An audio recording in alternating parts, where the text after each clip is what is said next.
దుర్గా సప్తశతీయే చదువుతారు, 700 శ్లోకాలు.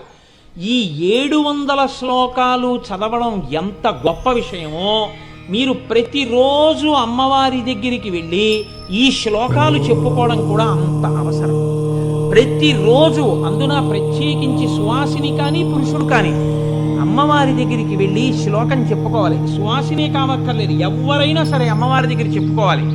ఇది దుర్గా సప్తశతి యందు క్షమాప్రార్థన అంటారు. ఎందుకంటే అమ్మవారు మనకి శక్తినిస్తుంది. అమ్మ ఎక్కడా మాట వినపడకూడదు, ఎక్కడ మాట వినపడకూడదు తల్లి. నేను మిమ్మల్ని ఎంత గౌరవంగా అందించాలని ప్రయత్నం చేశానో అంత గౌరవానికి మీరు కట్టుబడవలసి ఉంటుంది.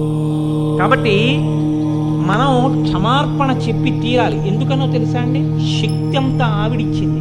ఆవిడిచ్చిన శక్తిని మనం అంతా ధర్మబద్ధంగానే వినియోగిస్తున్నామా? మనకి తెలియకుండానే మనం ఆ శక్తిని దుర్వినియోగం చేస్తున్నాం ప్రతిరోజు. అందుకే అమ్మవారి మ్రోలకు వెళ్ళి ఒక్కసారి ఈ శ్లోకాలు చెప్పాలి. చెప్తే ఏమవుతుందంటే, అయ్యో పోన్లే పిల్లవాడు తెలియక శక్తి దుర్వినియోగం చేశాడని వేరొకసారి దుర్వినియోగం చెయ్యకుండా ఆవిడ బుద్ధిని కాపాడుతుంది, చేసిన తప్పుకి క్షమిస్తుంది. 2 శక్తులు ఏకకాలంలో కలుగుతాయి. అందుకే అమ్మవారి దగ్గరికి వెళ్ళి శ్లోకాలు చెప్పాలి తప్పకుండా. చక్కగా ఇవాళ బ్రహ్మోపేంద్ర మహేంద్రాది దేవ సంస్కృత వైభవాన్ని వాళ్ళు చెప్పడం కాదు, మనం చెప్పుకోవాలి. మనందరం చెప్పడమే అమ్మవారు అనుగ్రహాన్ని పొందడానికి హేతు. అందుకే మీ అందరూ కూడా చెప్పండి, నేను చెప్తాను, శ్లోకానికి అర్థం చెప్తాను, తర్వాత మీరు ఈ శ్లోకం చెప్పండి. అపరాధ సహస్రాణి క్రియంతే అహర్నిశం మయా దాసోయమితి మాం మత్వా క్షమస్వ పరమేశ్వరీ. అమ్మా నేను ఎన్ని అపరాధాలు చేశానో తెలుసా? ఇవి చేశాను అంటే ఎందుకు చేశానో తెలుసా అమ్మా? ఒంట్లో ఓపిక, అందుకే చేసేసానమ్మా ఇన్ని తప్పులు.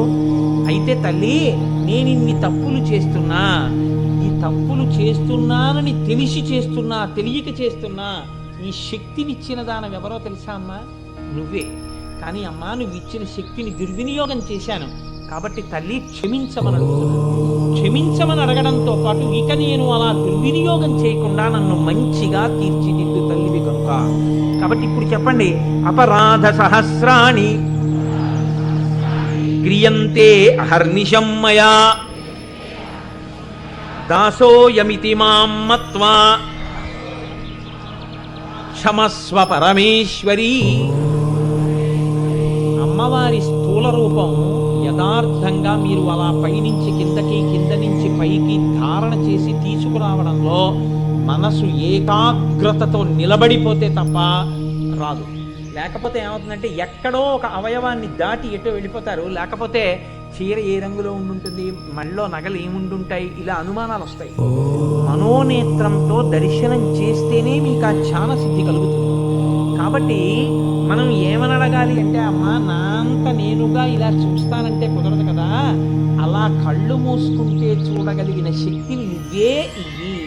నిన్ను పిలవడము నాకు రాదు అమ్మా, అయిపోయింది పూజ అనడము నాకు చేత కాదు, నువ్వే రక్షించు అని అడగాలి రోజు. అలా అడిగితే ఏమవుతుందో తెలుసా అండి, అమ్మవారు మహాప్రీతి చెందుతుంది. ప్రతి ఇల్లు బాగుపడుతుంది. ప్రతి ఇల్లు బాగుపడితే రాష్ట్రం అంతా బాగుపడుతుంది.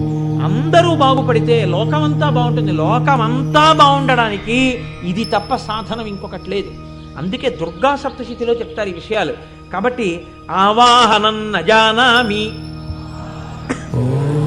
నజానామి విసర్జనం పూజాం చైవ నజానామి క్షమ్యతాం పరమేశ్వరి మంత్రహీనం క్రియాహీనం భక్తిహీనం సురేశ్వరి యత్ పూజితం మయా దేవి పరిపూర్ణం తదస్తు మే. నేనేం చేశాను అన్నదాని వల్ల కాదమ్మా, నీ యొక్క ప్రేమ చేత నేను చేసినది పరిపూర్ణమయ్యేటట్టుగా అనుగ్రహించు అని అడగాలి.